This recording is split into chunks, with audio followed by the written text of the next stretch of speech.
प्रिय आत्मीयजनों, जाड़ा का पदार्पण हो चुका है। सभी लोग अलग अलग तरह से इसके स्वागत के लिए तैयार हैं। तो स्वाभाविक है चिकित्सा जगत भी अपने हरवे हथियार के साथ तैयार होगा। होम्योपैथी के पास इसके दुष्परिणाम से निपटने हेतु एक बहुत ही जहरीला साधन है एकोनाइट के रूप में। अतः मैं भी एकोनाइट के जहरीले प्रभाव का एक कविता के माध्यम से गुणगान कर जाड़े का स्वागत करने का मन बनाया है। या यूं कहिए कि उसे सावधान करना चाहता हूं कि ज़्यादा भाव मत खाओ। हमारे बुजुर्गों ने विशो विशस्य औषधम के सिद्धांत का प्रतिपादन कर समाज को आश्वस्त कर दिया है। तुमको औकात बताने के लिए हमारे पास एकोनाइटिनम की पूरी श्रृंखला यथा एकोनाइटम कैमेरम, एकोनाइटम फेरोक्स, एकोनाइटम लाइकोटेनम एवं अति पराक्रमी एकोनाइटम नेपलस मौजूद है। इन्हीं जहरीले पदार्थों का गुणगान एक जहरीली कविता के माध्यम से करना चाहता हूं, जिसका उद्देश्य जाड़े को धमकाना कम, आपको आश्वस्त करना ज़्यादा है। एकोनाइट की श्रृंखला, जो कि वेजिटेबल किंगडम में रेननकुलेसी कुल के पहले जिक्र किए गए सदस्यों के समूह में एकोनाइटम नेपलस एक अति महत्वपूर्ण प्रभेद है, जिसका नाम मॉन्कसूड है। इसे एक विशेषण उल्फवैन से भी अलंकृत किया गया है।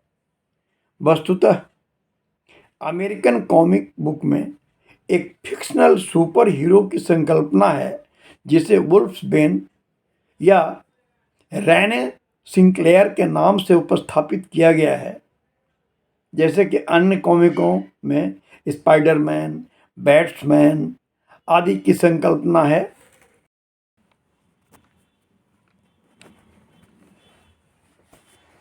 यहाँ इस सुपर हीरो को देखा जा सकता है। स्वाभाविक है, अगर सुपर हीरो का विशेषण एकोनाइट के साथ प्रयुक्त किया गया है तो निश्चित तौर पे उसके विलक्षण क्षमताओं के कारण ही किया गया होगा।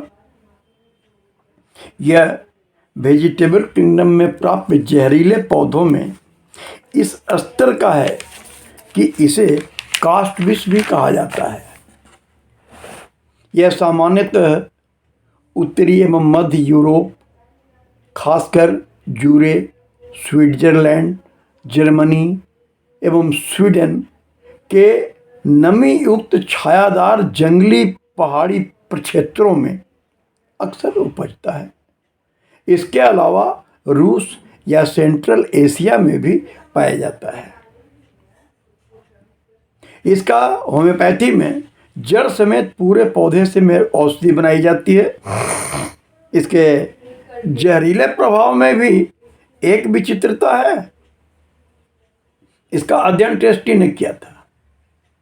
उनके मुताबिक ऐसा पाया गया कि इसका जहरीला प्रभाव शाकाहारियों के ऊपर न्यूनतम और मांसाहारियों के ऊपर अधिकतम अपना असर दिखाता है। एक प्रयास के तहत पाया गया कि 2000 मनुष्यों पर यथेष्ट जहरीला प्रभाव पैदा करने के बराबर एकोनाइटिन देकर एक हाथी को मारने की कोशिश की गई थी, पर हाथी उसे आराम से खा के पचा गया था। इस विशेषता का प्रभाव इसके औषधीय गुणों में भी देखा जाता है। हालांकि मनुष्य तो व्यवहारिक रूप से ओमनीवोरस के रूप में व्यवहार करता है, पर खास करके अपने क्षेत्र में बहुतायात लोग भारतवर्ष में विशुद्ध शाकाहारी हैं और उन पर इसका प्रभाव अपेक्षाकृत कम होता है। इस बात की प्रायोगिक प्रामाणिकता का तो मैं पूर्ण रूप में समर्थन नहीं कर सकता हूँ, पर इतनी बात देखी जाती है कि जो औषधीय गुण संपन्न पौधा जिस इलाके में उपजता है, उस इलाके के लोगों में कुछ वैसी ही बीमारियां खास करके होती हैं जिनमें उन पौधों का औषधि के रूप में व्यवहार हो सके। इसके लक्षणों को, जिसे मैंने इस उद्देश्य से कि थोड़ी आसानी से याद रह सके, कविता के रूप में उपस्थापित करने की कोशिश की है। कविता क्या, इसे सामान्य स्तर की तुकबंदी कह सकते हैं, पर मुझे विश्वास है आपको पसंद आएगी। जैसे देखें, रैनन कुलेसी कुल का दीपक मोंक सूड है कॉमन नाम, हैनीमैन ने जब इसे संवारा इसके दिखे विलक्षण काम। ये कहने की आवश्यकता नहीं कि इसकी प्रूविंग स्वयं हैनीमैन साहब ने ही की थी। अब एलन स्किनेट के अंदर में जो इसके कॉन्स्टिट्यूशनल सिम्टम्स या फीचर्स की जो चर्चा है, उसमें जो कहा गया है, जो लोग बिताते हैं जीवन राजाओं का मस्तानों का, मौसम का हल्का परिवर्तन आहें सुनता दीवानों का। हालांकि एक्चुअली ऐसा उन्होंने नहीं कहा है, वो तो लिखे हैं कि young persons specially girls of full plethoric habit who leads a sedentary life and the person easily affected by atmospheric changes। उसको आपको समझाने के लिए मैंने इस रूप में बताने की कोशिश की ताकि आसानी से दिमाग पे चढ़े। आगे देखें, सूखी ठंडी पछुआ जब शीतलहरी बनकर आती है, नाजुक प्लेथोरिक बालाओं को अक्सर बहुत सताती है। डर एवं बेचैनी इसके बहुत बड़े परिचायक हैं और अधिक प्यास जल्दी जल्दी बस पता बताने लायक हैं। पता किसका? एकोनाइट का। कहने का मतलब कि अगर इस तरह के लक्षण बहुत जल्दी जल्दी ज़्यादा मात्रा में पानी पीने की इच्छा हो रही हो तो अक्सर आपका ध्यान एकोनाइट की ओर जाता है। तेजी से लक्षण बढ़ना इसका तरुण रूप दिखलाता है, इसके कारण उत्पन्न मृत्यु भय उत्तम लक्षण कहलाता है। डर के प्रभाव से तो जीवन मिजरेबल बनता जाता है, घबराहट इतनी कि रोगी निज मृत्यु का दिवस बताता है। यदि इसके लक्षणों के बढ़ने की तेजी की तुलना करें तो एकोनाइट डिजीज की परिभाषा के समतुल्य ये नजर आती है। एकोनाइट डिजीज की परिभाषा, एक्यूट डिजीज की परिभाषा में हम लोगों ने शुरू से ही ये देखा है कि the diseases which tends to occur suddenly, develops abruptly and ceases accordingly either with or without medication, either taking the life of the organism or leaving the organism intact। ये एक्यूट डिजीज के इस चरित्र को तूफान के चरित्र से बहुत हद तक हम मिला के देख सकते हैं। याद कीजिए, अक्सर इसका अनुभव आपने किया है, एकदम मौसम वातावरण एकदम शांत है, धीरे धीरे झरझर झरझर झरझर करके हवा बहनी शुरू हुई, तो जो लोग इसके अनुभवी हैं वह जान जाते हैं कि अब तूफान आने वाला है। और ऐसा देखा जाता है कि आपके अपने घर से आप महज 100 मीटर की दूरी पर भी हों और तेजी से घर आने की कोशिश कर रहे हो तो भी घर पहुंचने के पहले ही तूफान की गति 50 किलोमीटर, 60 किलोमीटर, 80 किलोमीटर, 100 किलोमीटर प्रति घंटे की रफ्तार की हो जाती है। अब इस तरह की उसकी गति जो है, सामने जितने भी पादप पौधे जो भी हैं, जो भी सामान हैं, उन सबों के ऊपर अपना प्रभाव ऐसा दिखाते हैं कि बड़े बड़े पीपल, बड़ के पेड़ जो हैं उनको धराशायी कर देते हैं। हाँ, जो छोटे छोटे पौधे जो हैं उसके सामने जो झुक जाते हैं, तूफान जैसे ही निकल जाता है ये फिर से अपना सीधा हो जाते हैं। तूफान एक वेग आया, तेजी से बढ़ा, लेकिन कुछ मिनटों का होता है, 10, 15, 20 मिनट। ज़्यादा देर का अगर रहेगा तो बहुत कुछ उथल पुथल कर देगा। तो तूफान जिस तेजी से बढ़ा उसी तेजी से वो घट गया, और इस दरमियान कुछ को तो तोड़ मरोड़ दिया और कुछ को ज्यों का त्यों छोड़ दिया। यही कैरेक्टर एक्यूट डिजीज की है। और अगर जो हम एकोनाइट से जब इसकी तुलना करते हैं तो देखते हैं कि एकोनाइट भी जस्ट इसी तरह की स्थिति ये उपस्थापित करता है। अमूमन बहुत कॉमन एक उदाहरण देखिए, माँ घर में शाम के टाइम में खाना बना रही है, बच्चा बाहर खेल रहा है, खाना बनाना पूरा हुआ तो माँ सबसे पहले खोजती है कि बच्चे को बुला के खिला दें। अब वो बच्चे को बुलाने के लिए देखती है तो कहीं नहीं मिल रहा है, खोजती है तो जाके देख रहा है कि वो रूम में जाकर के पड़ा हुआ है, उसका बदन पूरा जो है तप रहा है बुखार से। अब ये भी खेल रहा था, अब ये भी ये स्थिति हो गई, तुरंत उसको बुखार शुरू हुआ, तुरंत इस अवस्था में आ गया। अक्सर इस तरह की ये वो पाया जाता है।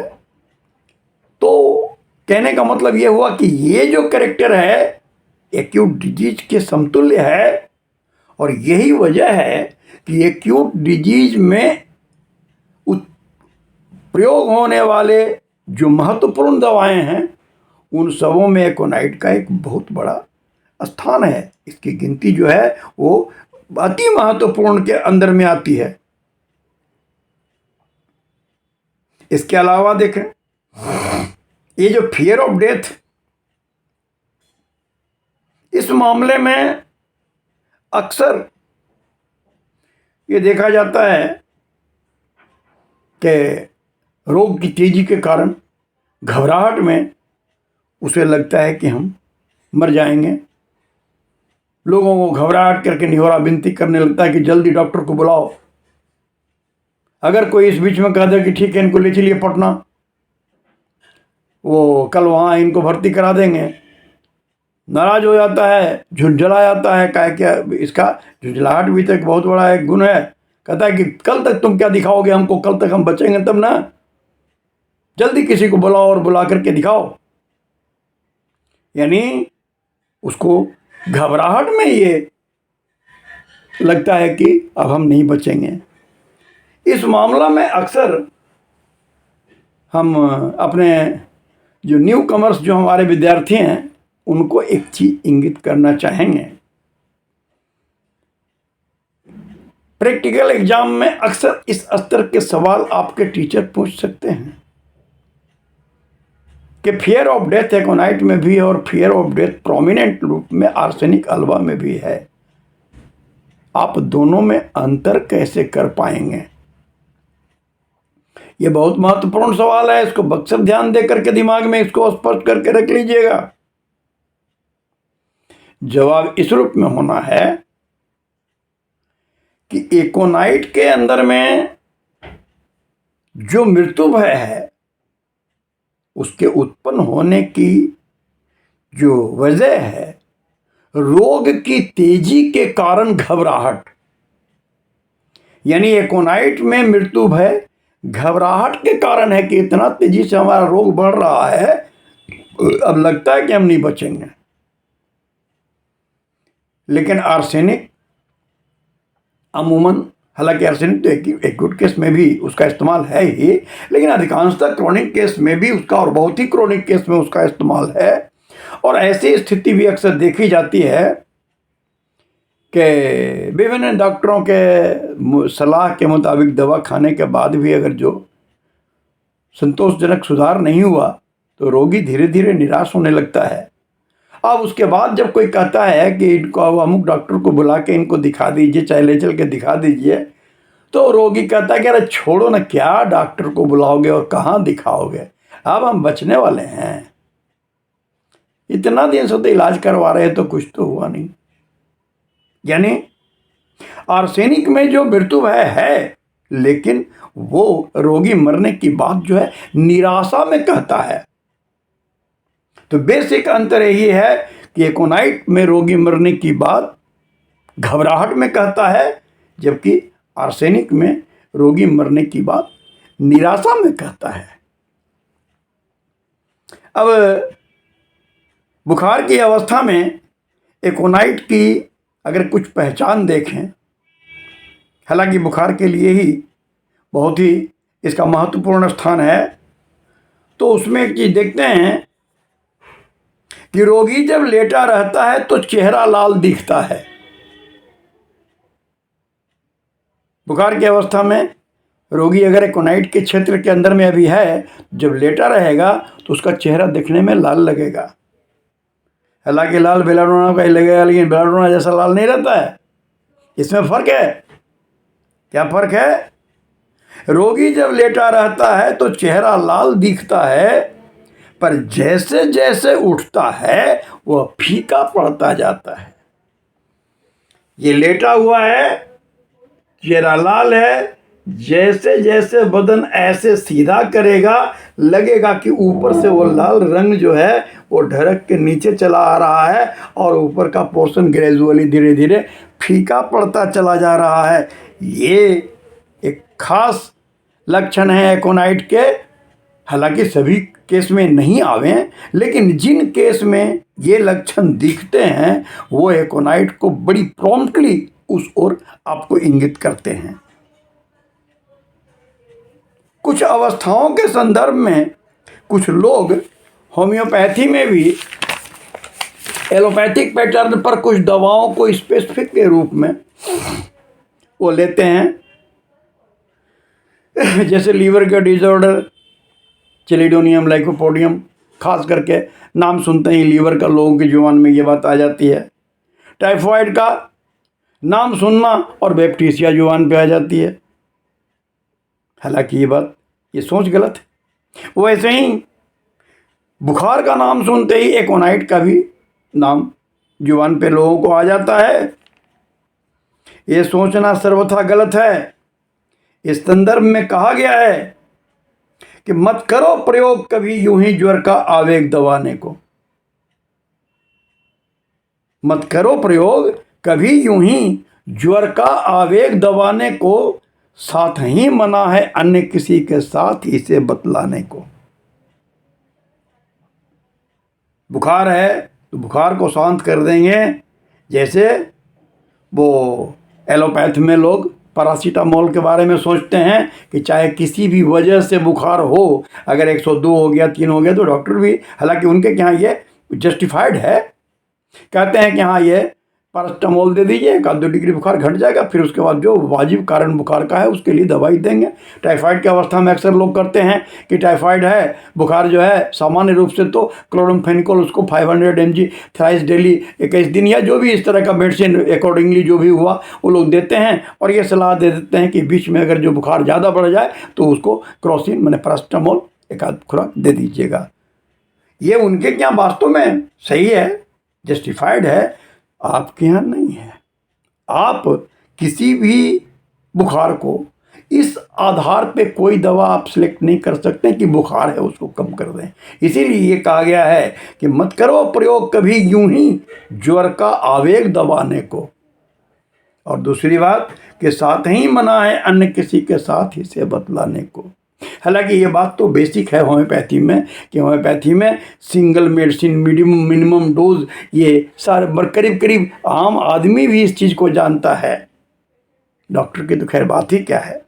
तो खास करके एकोनाइट के साथ ये बात निश्चित हिदायत है कि कभी भी एकोनाइट के साथ किसी दूसरी मेडिसिन का इस्तेमाल कभी मत करो। हालांकि कुछ मामले में है ऐसा जो इनकरेबल डिजीज या फिजियोलॉजिकल लेवल पे काफ़ी डिस्ट्रेसिंग कंडीशन है, वहाँ पर जैसे पैलेटिव पॉइंट ऑफ व्यू से एक से अधिक दवाओं के विधान हैं, लेकिन एकोनाइट के साथ ये विधान उस अवस्था में भी नहीं है।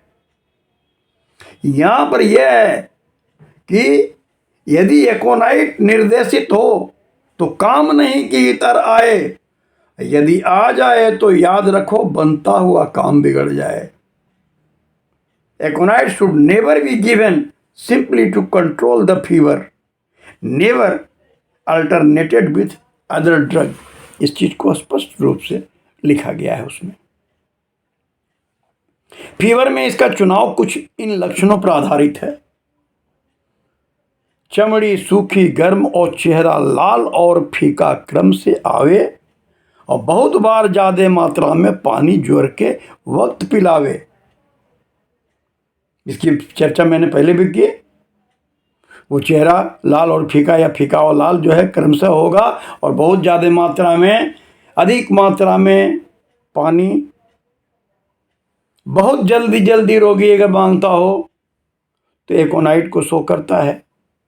वही अधिक मात्रा में पानी कुछ देर पे रोगी अगर मांगता हो, यह ब्रायनिया को इंगित करता है। और थोड़ा थोड़ा पानी जल्दी जल्दी रोगी अगर पीना चाहता हो, ये आर्सेनिक को इंगित करता है। प्यास के मामले में इस रूप में इन तीनों मेडिसिन की इस करीबी को निश्चित रूप पर दिमाग में रखा जाना चाहिए। आगे एक चीज देखें कि बुखार के मामले में अमूमन या तो सिर्फ बुखार है तो भी पसीना है, या पहले कंफ हुआ, जाड़ा लगा, फिर बुखार हुआ, फिर पसीना हुआ। ये थोड़ा अक्सर ये पसीना जो है वो बुखार के साथ एक तरह से कंकोमिटेंट के रूप में ये वो सर्वदा माने उपयुक्त या उपस्थित रहने वाला फीचर है। यहाँ एकोनाइट के मामले में ये चीज़ खास करके ध्यान देना है कि पर यदि पसीना आ जाए मानो छुट्टी की घंटी है। बुखार के अवस्था में यदि पसीना दिख गया, समझ लो कि छुट्टी की घंटी बज गई। कहने का सेंस, यहां पसीना का मतलब एकोनाइट अब कुछ काम नहीं आए। पसीना आ जाने का मतलब है कि एकोनाइट की अब जरूरत नहीं है। यह एकोनाइट की आवश्यकता को डिस्कार्ड करता है presence of perspiration in the case of fever. तो ये बातें ध्यान में रखने की जरूरी हैं। अब कुछ छोटे बच्चों के मामले में जो टीथिंग एज जिस समय है, उस वक्त बच्चों को अक्सर एकोनाइट की जरूरत कैसे पड़ती है। दूध के दांत निकलने के वक्त जो बच्चे को कन्वल्जन आए, ऐंठन फड़कन एक मसल का बच्चा अपनी मुट्ठी चमाए, ये फीचर जो है उस बच्चे में दांत निकलने के टाइम में अगर कन्वल्सन आ रहा है और सिंगल मसल में अगर जो ऐंठन या कंपन हो रही हो, बच्चा डर रहा हो, तो ये स्थिति जो है ये पहले एकोनाइट की आवश्यकता उसमें महसूस होती है। अच्छा, फिर ठंड का प्रभाव अगर गला पे पड़े तो ठंडी हवा का झोंका सूखी खांसी पैदा करती है, आवाज बैठ जाती है गले में, सीटी जैसा बजता है। तो करीब करीब ये चीज कुल मिलाकर के दिमाग में ये रहना चाहिए कि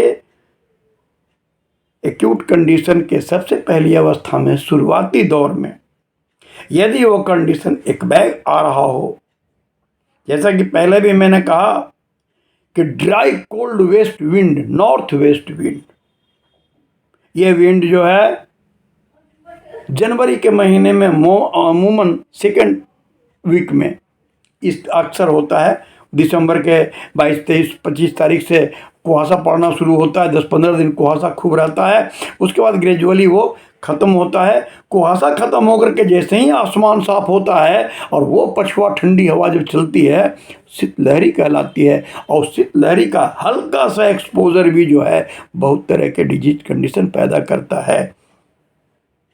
इसलिए वैसी स्थिति अगर हो रही हो तो एकोनाइट सबसे पहले सोचने की जरूरत है। सामान्य रूप से अगर जो इसके लक्षण के घटने बढ़ने की बात को देखें तो शाम रात में गर्म रूम में सोकर उठते रोग बढ़े। शाम को रोग बढ़ेगा, रात में बढ़ेगा, गर्म रूम में बढ़ेगा, सो के उठने के बाद on waking, aggravation on waking prominent feature है। तो शाम रात में गर्म रूम में सोकर उठते रोग बढ़े और खुली हवा में आने पर रोगी आराम की बेल चढ़े। खुली हवा में आने पर उसको थोड़ा आराम। दोस्तों, मैं समझता हूं इसके टाइटल लवली पॉइजन का अर्थ अब आपके मानस में निश्चित तौर पर स्पष्ट हो गया होगा। ये बहुत ही प्यारा जहर है जो जिंदगी के जहर से जिंदगी को दूर करता है। बस इन्हीं बातों के साथ धन्यवाद।